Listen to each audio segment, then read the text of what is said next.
नमस्कार मंडळी, माझ्या यूट्यूब चॅनलमध्ये तुमचं मनपूर्वक स्वागत। जर तुम्ही माझ्या चॅनलला नवीन असाल तर सबस्क्राईब करून घ्या। आज आपण बनवणार आहोत शेपूची भाजी। त्यासाठी मी शेपू निवडून घेतलेली आहे।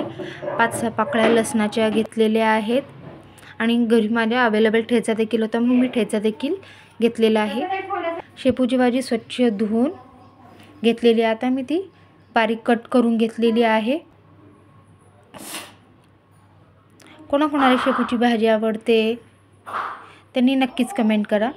आता शेंगदाणे देखील जे भाजले होते ते देखील मिक्सरला बारीक करून घेणार आहे आणि शेंगदाण्याचं कूट हे थोडंसं जाडसर पाहिजे, म्हणजे भाजी जाडसर छान लागतं।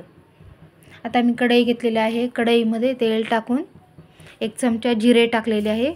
जिरे छान तडतडले त्यामध्ये मी हे 5-6 पाकळ्या जे लसूण घेतलेले ते ठेचून टाकलं आणि जे ठेचा होतं ते देखील व्यवस्थित मी परतण्यासाठी टाकलेलं आहे।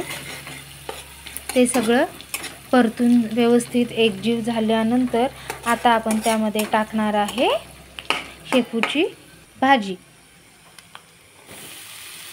आता ही शेपूची भाजी मी टाकून घेतलेली आहे।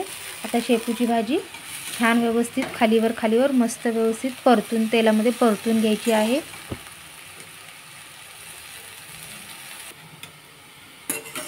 हे पहा, परतून झाल्यानंतर पहा केवढी भाजी होती आणि केवढीशी झाली।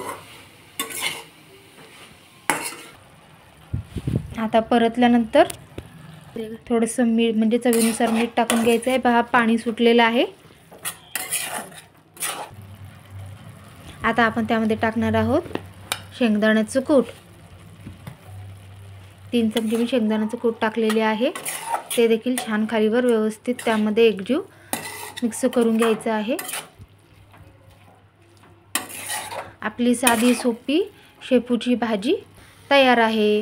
कोणाकोणाला आवडली त्यांनी नक्कीच कमेंट करा आणि लाईक, शेअर आणि सबस्क्राईब करायला विसरू नका। थँक्यू।